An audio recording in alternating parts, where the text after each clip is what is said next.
우리는 지금 어떤 시대에 살고 있는가를 한번 생각을 해보려고 합니다.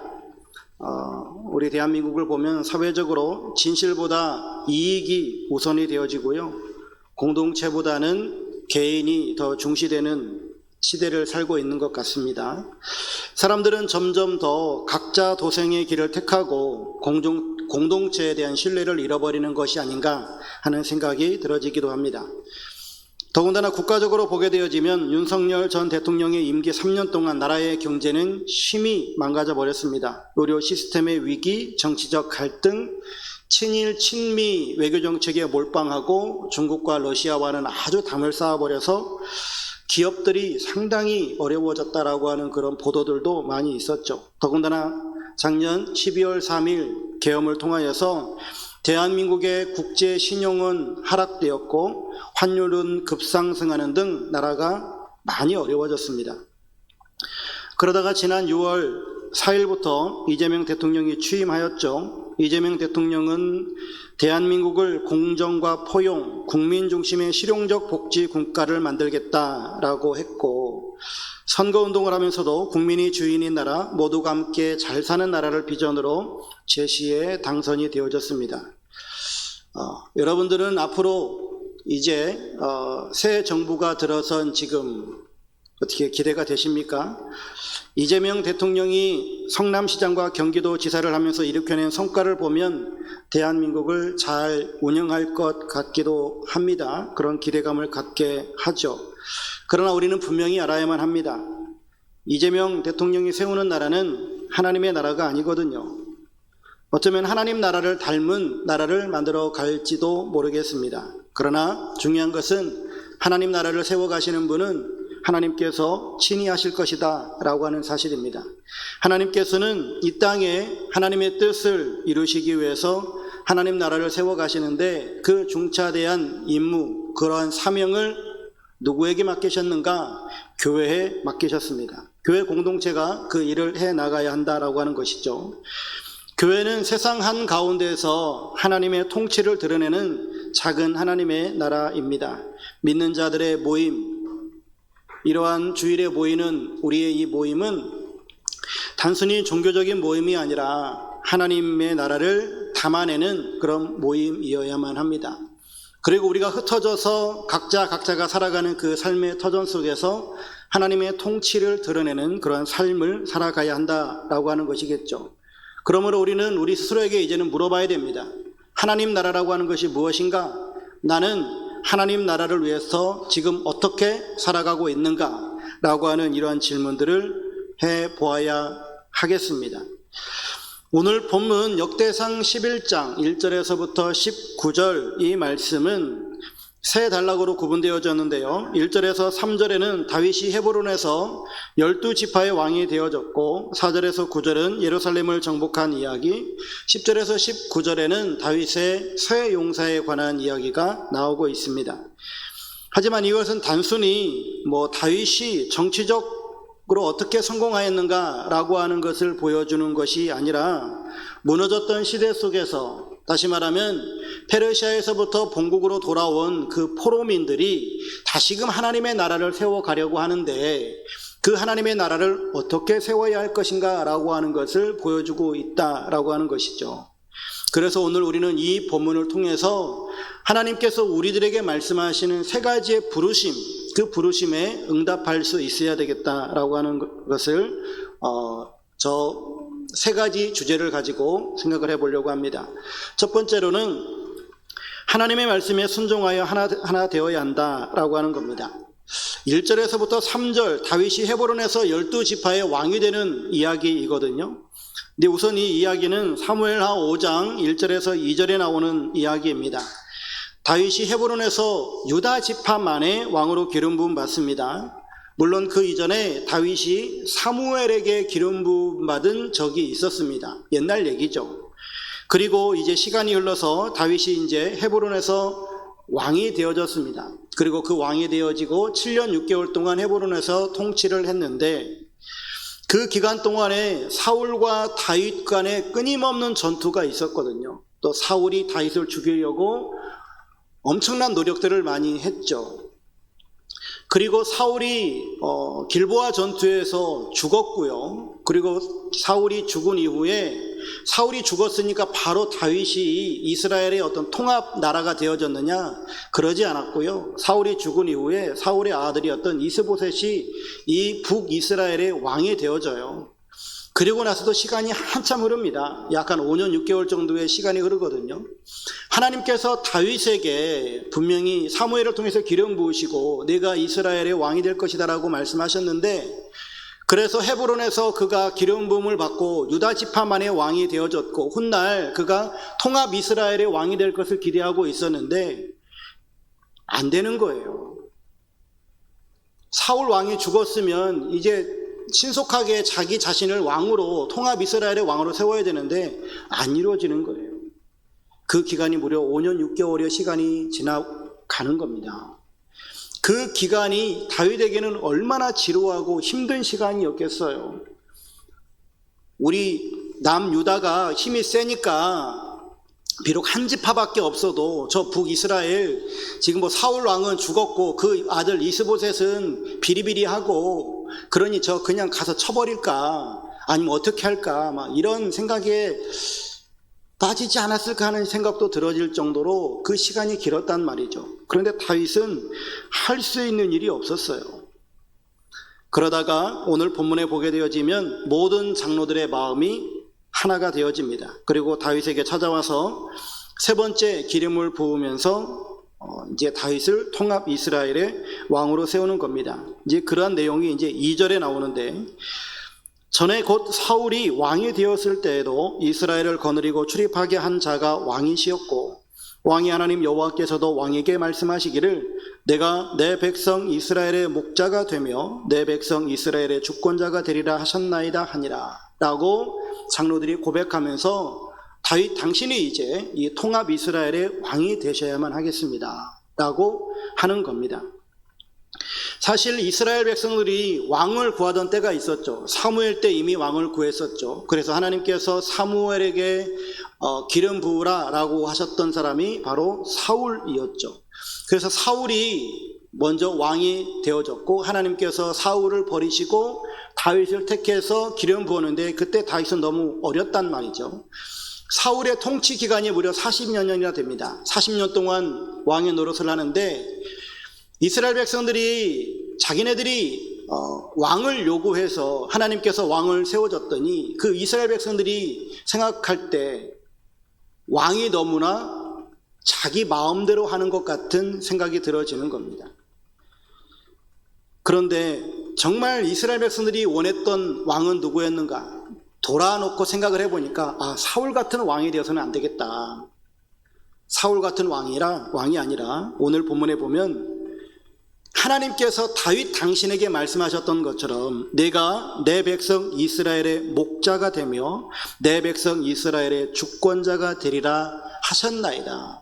하나님께서 다윗 당신에게 그렇게 목자 같은 왕, 주권자와 같은 왕이 되라 라고 하셨던 것처럼 우리에게는 정말 그런 왕이 필요합니다. 목자와 같은 왕이 필요합니다. 주권자와 같은 왕이 필요합니다. 하나님께서는 다윗 당신에게 그런 말씀을 하셨고, 아무 세력도 없었던 당신에게 하나님께서 은총을 베풀어 주셔서 지금 이렇게 헤브론에서 한 나라의 왕이 되셨습니다. 우리도 이제는 당신의 백성이 되길 원합니다 라고 고백하는 거죠. 즉 이 말은 이스라엘 백성들이 지금까지 바라봤었던 사울 왕이라고 하는 사람은 목자가 아니었던 겁니다. 소위 말하면 폭군이었던 것이죠. 그래서 목자와 같은 왕이 되셨으면 좋겠습니다. 그 목자와 같은 왕이라면, 목자는 양을 위해서 생명을 바치는 사람이에요. 양을 보호하고 양을 인도하는 사람입니다. 양을 위해서라면 이 목자는 전폭적인 헌신을 하는 사람이에요. 그렇게 양을 위한 목자 같은 그러한 우리의 왕이 되어 주십시오 라고 하면서 이 장로들이 다윗에게 찾아온 것이죠. 하나님께서 일찍이 다윗에게 기름을 부으셔서 내가 이스라엘의 목자가 될 것이다 라고 말씀하셨었는데, 이제 남북이 갈라져 있던 그 상황 속에서 북이스라엘도 다윗을 이제 왕으로 이제 받아들이게 되어진 것이죠. 그래서 1절에서 3절의 내용은 다윗이 헤브론에서 12지파의 왕이 되었다라고 하는 내용입니다. 하지만 1절에서 3절의 핵심은 다윗이 왕이 되어졌다라고 하는 것이 아니라 3절 하반절에 나와 있는 여호와께서 사무엘을 통하여 전하신 말씀대로 되었더라입니다. 이게 중요한 거거든요. 하나님 뜻대로 다윗이 왕이 되었다라고 하는 겁니다. 이스라엘 모든 백성들이 이제 하나님의 뜻 앞에 서게 되어졌다라고 하는 거예요. 그러니까 다윗에게는 하나님이 약속하셨던 것이 이루어진 것에 대한 의미가 있을지 모르겠지만 더 중요한 것은 이스라엘 온 백성이 이제 하나님의 뜻 앞에 섰다, 뜻에 순종했다라고 하는 것이겠죠. 여기에서 중요한 것은 공동체가 하나님의 뜻을 중심으로 다시 모였다라고 하는 사실입니다. 인간적인 생각이나 정치적인 계산에 의해서 다윗을 왕으로 세운 것이 아니라 하나님의 선택과 하나님의 그 말씀에 순종하고자 그들이 다윗을 왕으로 받아들이게 되어졌다라고 하는 겁니다. 공동체가 살아나려면 반드시 이 일이 있어야만 합니다. 즉, 교회가 교회되기 위해서는 누구 어떤 사람의 힘에 의해서 좌우되는 것이 아니라 하나님의 뜻에 인도함 받는 교회의 머리 되시는 예수님을 머리로 삼고 예수님의 뜻을 따라서 해나가는 교회가 되어야 될 줄로 믿습니다. 교회가 소수, 우리 교회는 장로님이 안 계시지만 어떤 장로님들, 소위 말해서 실세인 분들에 의해서 교회가 움직여진다거나 교회가 헌금을 많이 하는 사람들에 의해서 움직여진다거나 하는 그런 일들이 있어서는 아니 되겠죠. 그런 분들이 자기 목소리를 내서도 아니 되겠지만 목회자가 거기에 휘둘려서도 아니 되겠죠. 모든 목회자와 성도들이 전부 다가 다 하나님의 뜻에 순종할 줄 알고 하나님께서 말씀하신 것에 합력하여 선을 이루어 갈 줄 아는 그러한 교회가 바로 하나님의 나라를 세워가는 교회요, 또한 그 하나님의 뜻을 받들고 세상 속에 나아가서 하나님의 뜻을 이루어가는 여러분들이 곧 하나님의 나라를 세워가는 그런 천병의 역할을 감당하게 되어질 줄로 믿습니다. 여러분, 하나님께서 여러분들에게 주신 그 자리, 교회에서는 직분이 되어질 것이고 사회에 나가게 되어지면 그 사회의 역할에 걸맞는 그런 모든 일들에 하나님의 뜻을 따라서 순종하는 삶을 살아가시기를 축복합니다. 두 번째로 볼 것은 4절부터 9절 내용인데요. 여기는 예루살렘을 정복한 이야기입니다. 사실 예루살렘을 정복한다라고 하는 것은 결코 쉬운 일이 아니었거든요. 그래서 주제를 두 번째 대지를 불가능처럼 보이는 상황 앞에서 믿음으로 나아가야 한다라고 정했는데, 예루살렘 성의 옛 지명은 여부스라고 합니다. 이 성은 여호수아가 가나안 성에 입성한 이후, 그리고 사울 왕이 그로부터 더 시간이 흐르고 사울 왕이 통치하고 다윗이 헤브론에서 왕이 되던 그때까지도 점령하지 못한 성이었어요. 무려 400년 이상 되어지는 기간 동안 그 성을 점령하지 못했다라고 하는 겁니다. 이 여부스라고 하는 성이 얼마나 난공불락의 성인지 그 성에 있었던 사람들, 즉 여부스 사람들이 다윗이 여부스를 치려고 하니까 이런 이야기를 합니다. 사무엘하 5장 6절에 보면 왕과 그의 부하들이 예루살렘으로 가서 그 땅 주민 여부스 사람을 치려 하매 그 사람들이 다윗에게 이르되 네가 결단코 이리로 들어오지 못하리라. 맹인과 다리 저는 자라도 너를 물리치리라. 맹인과 다리 저는 우리 여부스 사람들이 너희를 지켜도 너희들 이길 수 있다라고 하는 거예요. 그만큼 난공불락의 성이에요.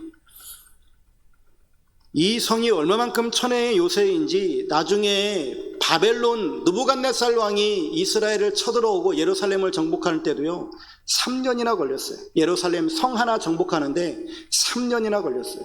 그만큼 예루살렘 성이 천혜의 요새예요. 여부스 사람들은 그렇게 천혜의 요새인 이 성을 의지하여서 다윗을 조롱했던 겁니다. 네가 이 성에 들어올 것 같으냐? 천만의 말씀이다 라고 하는 거죠. 그 성이 얼마나 견고한가 라고 하는 것을 빗댄 말이긴 하지만, 그러나 이 말을 영적으로 잘 생각을 해보면 하나님을 의지하지 아니하고 성을 의지하는 그 사람들의 마음이 보여지잖아요. 즉 하나님의 통치를 거부하고 있는 그런 그 사람들의 말이 보이잖아요. 하나님을 의지하지 아니하고 하나님의 통치를 거부하는 그 사람들, 지금 이 시대 가운데에 우리 하나님의 사람들이 하나님의 나라를 이 땅 가운데 세워가려고 하는데 하나님의 나라를 거부하고 그리고 하나님의 나라를 받아들이지 아니하고 그리고 자기네 것이 훨씬 더 우월하다, 우리의 것이 훨씬 더 좋다라고 하면서 그런 난공불락과 같은 그런 성을 짓고 있는, 기독교 복음을 무시하고 그리고 받아들이지 않고 신앙을 조롱하는 이러한 이 세대의 문화가 우리에게 있습니다. 우리는 그 저항을 받을 수밖에 없어요. 그 저항 속에서 우리가 하나님의 나라를 전해야만 합니다. 하나님의 나라를 살아야만 합니다. 그래서 어떤 면에서 보게 되어지면 기독교인들의 세상에서 복음대로 살아가려고 했더니 호구가 되어지고, 복음대로 살아보려고 했더니 우리를 기만하고 속이기만 하고 하는 이런 일들이 얼마나 비일비재하게 일어나고 있습니까? 그런데 다윗이 하나님과 함께함으로 말미암아 그 성을 정복했다라고 오늘 본문에도 말씀해 주고 있습니다. 그리고 다윗이 점점 강성해지고 있다라고 하는 것을 오늘 본문이 또 증언하고 있습니다. 여러분, 지금 우리의 삶 가운데에 우리의 예루살렘은 어디일까요? 난공불락의 상황은 무엇입니까?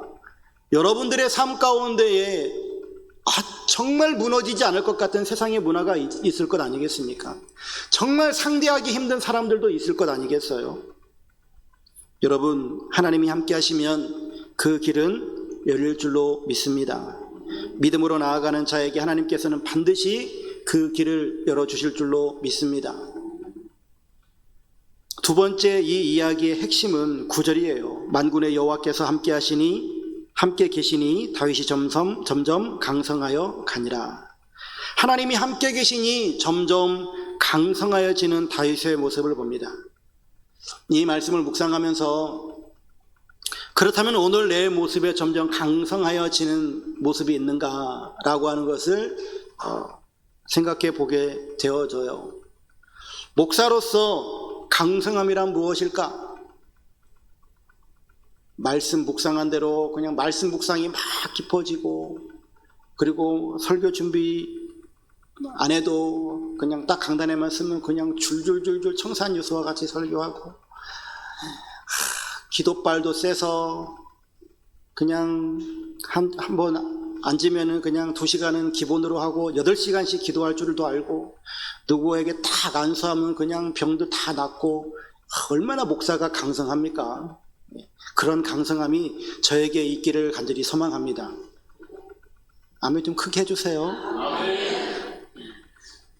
우리 교회의 강성함은 무엇일까요?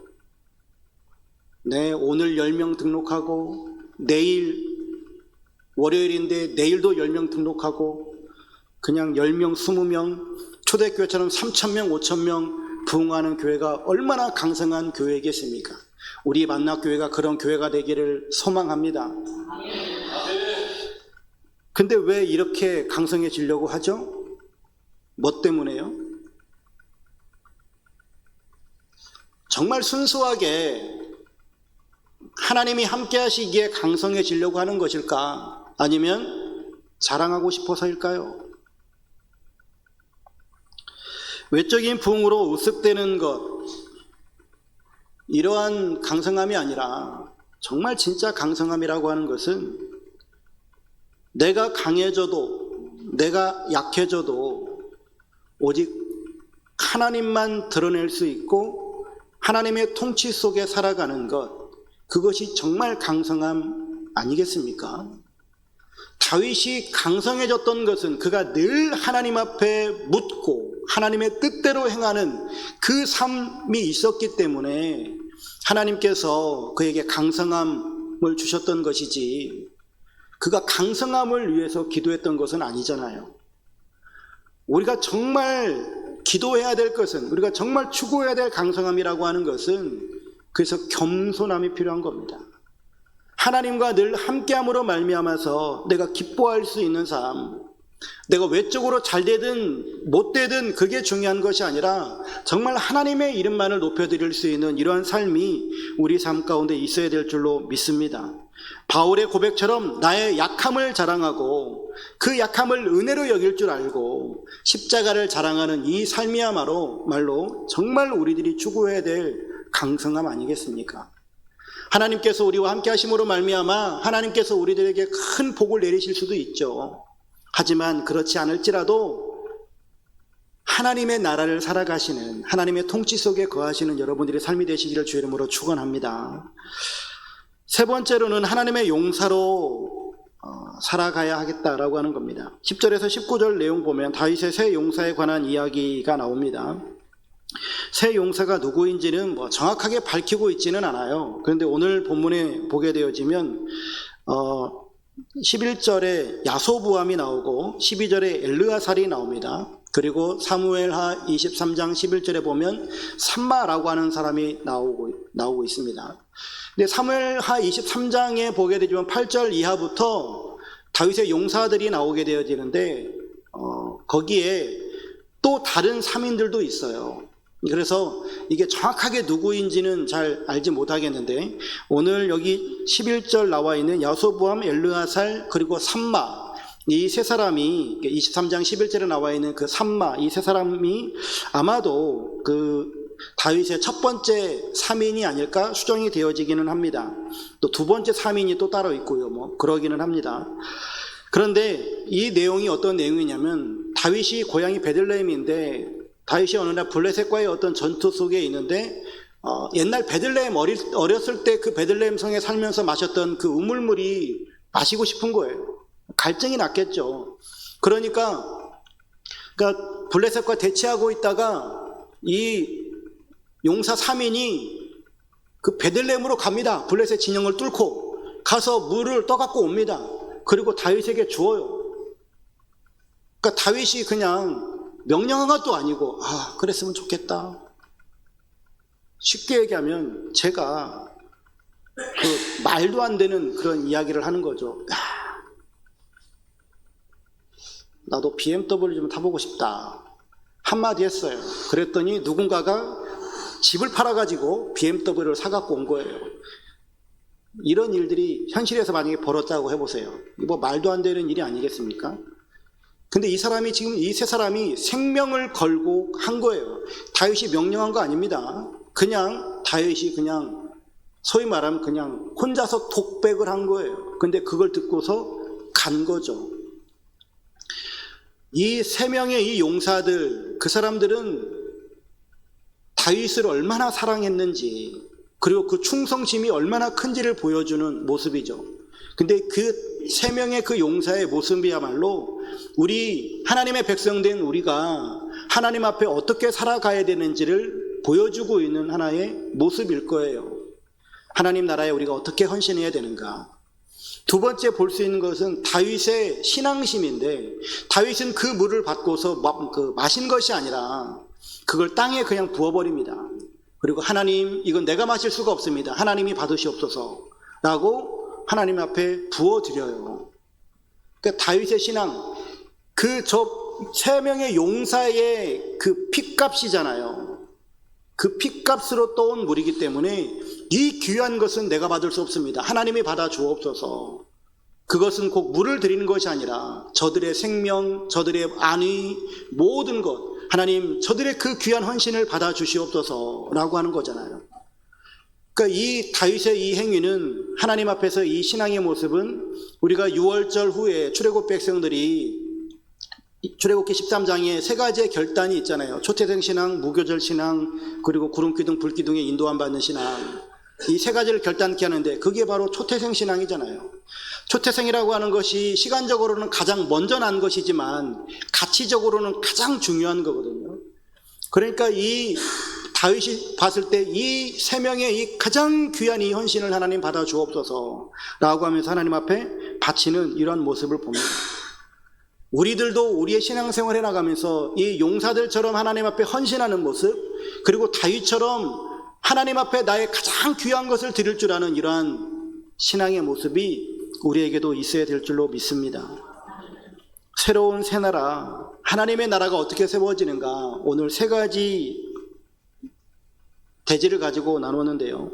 하나님의 말씀에 순종하여 하나 되고, 불가능처럼 보이는 상황 앞에서도 믿음으로 나아가고, 하나님 나라의 용사로 살아갈 수 있는 우리의 삶이 될 수 있기를 주의 이름으로 축복합니다.